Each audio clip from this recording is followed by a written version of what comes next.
মাদুরোকে পূর্ণ সমর্থন রাশিয়ার, ট্রাম্পকে ধোলাইয়ের ব্যবস্থা।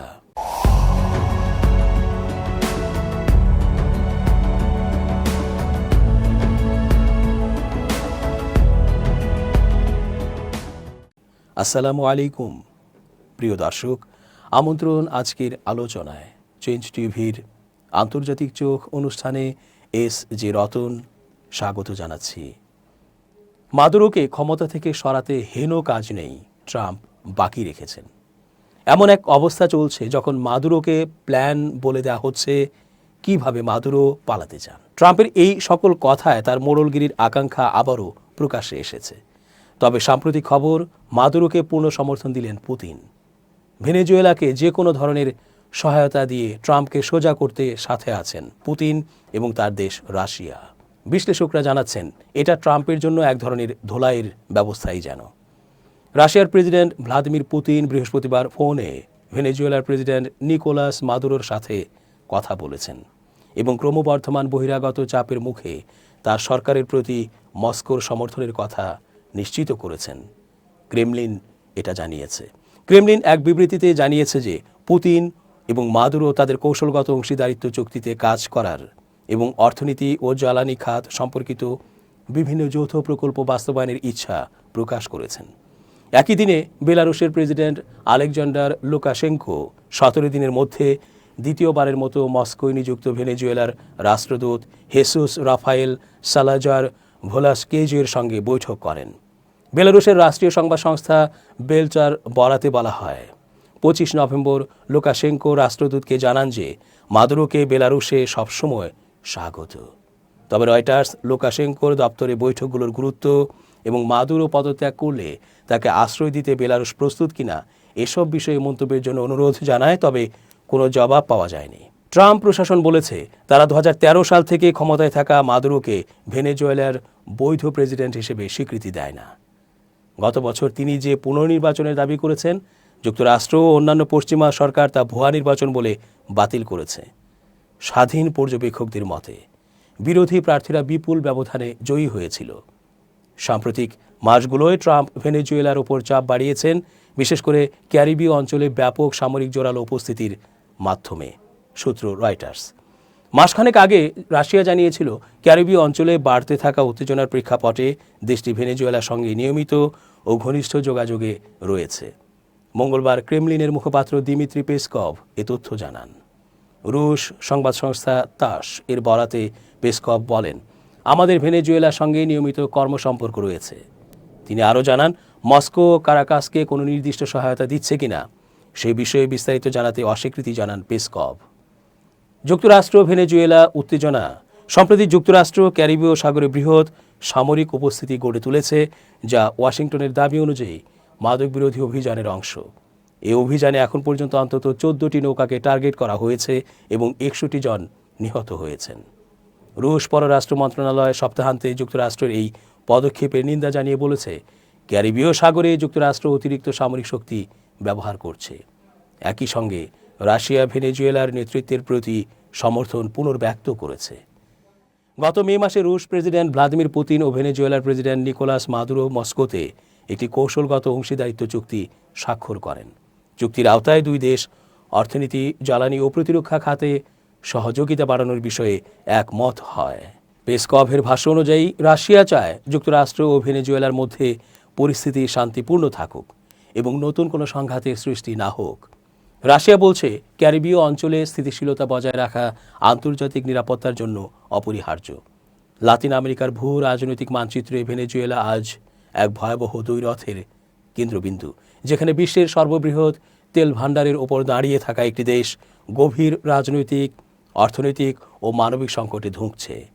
একদিকে নিকোলাস মাদুরো, যিনি সামরিক বাহিনীর আনুগত্য এবং রাশিয়া, চীন ও কিউবার মতো আন্তর্জাতিক মিত্রদের সমর্থনে কর্তৃত্ববাদী শাসন আঁকড়ে ধরে আছেন, অন্যদিকে তাঁকে ক্ষমতাচ্যুত করতে বদ্ধপরিকর মার্কিন প্রেসিডেন্ট ডোনাল্ড ট্রাম্প। ট্রাম্প প্রশাসন মাদুরো ও তার ঘনিষ্ঠদের ওপর কঠোর অর্থনৈতিক নিষেধাজ্ঞা আরোপ করেছে এবং মাদক পাচারের অভিযোগে ক্যারিবীয় অঞ্চলে সামরিক রণসজ্জা বাড়িয়ে সরাসরি আলটিমেটাম দিয়েছে। এই সংঘাত কেবল অভ্যন্তরীণ ক্ষমতা দখলের লড়াই নয়, এটি ভূ রাজনৈতিক আধিপত্যের এক বৃহত্তর খেলা। মার্কিন যুক্তরাষ্ট্রের লক্ষ্য যেখানে পশ্চিমা গোলার্ধে গণতন্ত্র পুনরুদ্ধার ও তেল বাজারের ওপর নিয়ন্ত্রণ প্রতিষ্ঠা, সেখানে মাদুরোর মিত্ররা মার্কিন হস্তক্ষেপের বিরুদ্ধে বৈশ্বিক মেরুকরণকে কাজে লাগাচ্ছে। বর্তমানে ভেনেজুয়েলার অর্থনীতি পুরোপুরি ভেঙে পড়েছে। দেশটিতে চলছে অতি মুদ্রাস্ফীতি আর খাদ্য ও ওষুধের তীব্র ঘাটতি। এর ফলে প্রায় ৭৯ লাখ নাগরিক উন্নত জীবন ও নিরাপত্তার সন্ধানে দেশ ছেড়ে পালাতে বাধ্য হয়েছেন, যা বিশ্বের বৃহত্তম শরণার্থী সংকটে পরিণত হয়েছে। মাদুরো ট্রাম্পের এই দ্বৈরথ ভেনেজুয়েলাকে এক টাইম বোমার উপর দাঁড় করিয়েছে, যার চরম মূল্য দিচ্ছে দেশটির সাধারণ মানুষ। এই লেখায় আমরা ভেনেজুয়েলার অভ্যন্তরীণ বিপর্যয় ও আন্তর্জাতিক হস্তক্ষেপের জটিল সমীকরণ ব্যাখ্যা করার চেষ্টা রাখছি। ভেনেজুয়েলার এই সংকটের মূল কারণ নিহিত আছে একাধারে অভ্যন্তরীণ অব্যবস্থাপনা, ব্যাপক দুর্নীতি এবং আন্তর্জাতিক চাপের মধ্যে। বিশ্বের বৃহত্তম তেল ভাণ্ডারের অধিকারী হওয়া সত্ত্বেও দেশটি হুগো চ্যাভেজের সমাজতান্ত্রিক নীতির দুর্বল বাস্তবায়ন এবং অর্থনৈতিক একমুখিতা থেকে সৃষ্ট এক বিষম চক্রের শিকার। এর ফলে তেল নির্ভর অর্থনীতি পুরোপুরি ভেঙে পড়েছে, যা দেশটিকে বর্তমান রাজনৈতিক ও মানবিক বিপর্যয়ের দিকে ঠেলে দিয়েছে। ভেনেজুয়েলা বিশ্বের সর্ববৃহৎ প্রমাণিত তেল ভাণ্ডারের অধিকারী হওয়া সত্ত্বেও এটি দেশটির বর্তমান অর্থনৈতিক বিপর্যয়ের প্রধান কারণ। হুগো চ্যাভেজের ২১ শতকের সমাজতন্ত্র ধারণা অত্যন্ত জনপ্রিয়তা পেলেও সরকার তেল রপ্তানির আয়ের উপর অতিরিক্ত নির্ভরশীলতা তৈরি করে। এই অতি নির্ভরশীলতার সুযোগে ব্যাপক দুর্নীতি এবং নিকোলাস মাদুরো সরকারের অব্যাহত অর্থনৈতিক অব্যবস্থাপনার কারণে অন্য সব উৎপাদনশীল খাত উপেক্ষিত হয়। এর ফলে বিশ্ববাজারে তেলের দাম কমতে শুরু করলে ভেনেজুয়েলার অর্থনীতি পুরোপুরি ভেঙে পড়ে। বর্তমান মানবিক সংকটের পেছনে এটি বড় কারণ হিসেবে দেখা দিয়েছে। ভেনেজুয়েলার অর্থনৈতিক বিপর্যয়ের ভয়াবহ ও প্রত্যক্ষ ফল হল দীর্ঘকাল ধরে চলা তীব্র অতিমুদ্রাস্ফীতি। তীব্র মূল্যবৃদ্ধি দেশটির জাতীয় মুদ্রা বলিভারকে কার্যত মূল্যহীন করে দিয়েছে, যেখানে নিত্য প্রয়োজনীয় দ্রব্যের দাম কয়েক ঘন্টার মধ্যে আকাশ ছুঁয়ে যায়। এর ফলে মোট দেশজ উৎপাদন মারাত্মকভাবে সংকুচিত হয়েছে, যা অর্থনীতিকে পঙ্গু করে দিয়েছে। উদাহরণস্বরূপ, একজন সরকারি স্কুল শিক্ষকের মাসিক বেতন কমে মাত্র $10 থেকে $12 এসে দাঁড়িয়েছে, যা দিয়ে জীবন ধারণ করা অসম্ভব। এই অর্থনৈতিক ধস লাখ লাখ মানুষকে চরম দারিদ্র্যের দিকে ঠেলে দিয়েছে এবং খাদ্য, ওষুধ ও অন্যান্য মৌলিক চাহিদা মেটানোর ক্ষমতা কেড়ে নিয়েছে।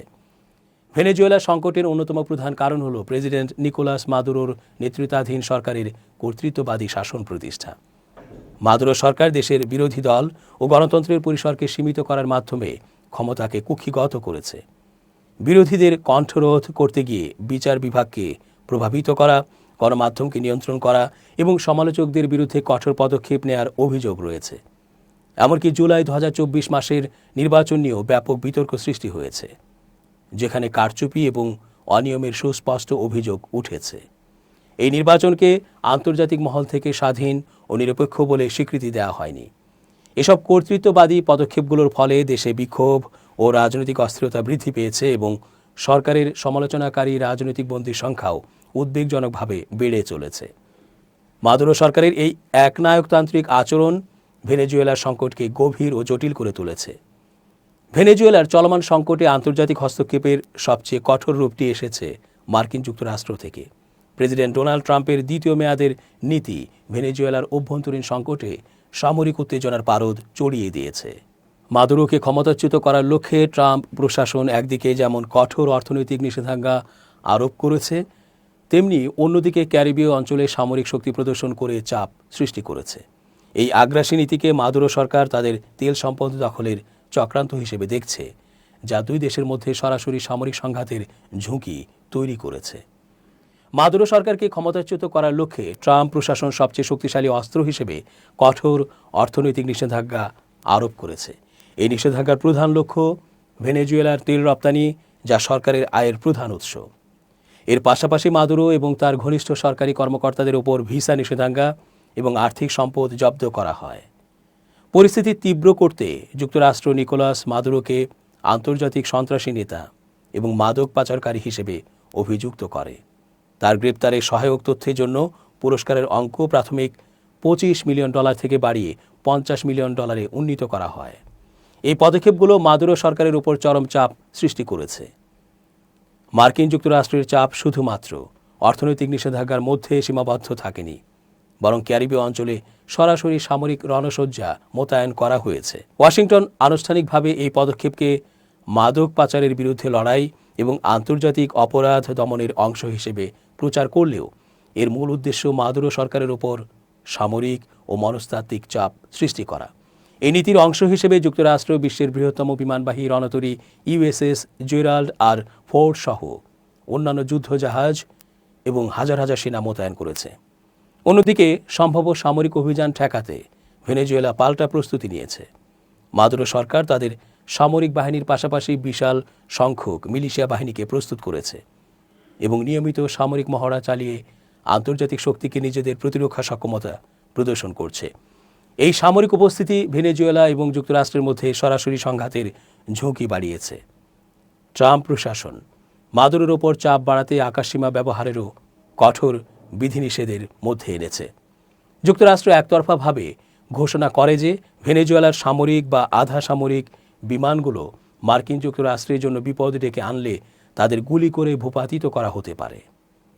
এই পদক্ষেপ মাদুরো সরকারকে কূটনৈতিক এবং সামরিকভাবে একঘরে করার উদ্দেশ্যে গৃহীত হয়েছে। পাশাপাশি মার্কিন প্রেসিডেন্ট ডোনাল্ড ট্রাম্প তার স্বভাবসিদ্ধ ভঙ্গিমায় কূটনৈতিক রীতির বাইরে গিয়ে মাদুরোকে ফোনে আলটিমেটাম দেন। তিনি মাদুরোকে ক্ষমতা ছেড়ে নিরাপদে দেশ ত্যাগ করার জন্য সরাসরি আহ্বান জানান, যা আন্তর্জাতিক রাজনীতিতে বিরল ঘটনা। এই বার্তাগুলো ট্রাম্প প্রশাসনের ভেনেজুয়েলা নীতিতে আগ্রাসী মনোভাবের ইঙ্গিত দেয়। দর্শক, আজ এ পর্যন্তই।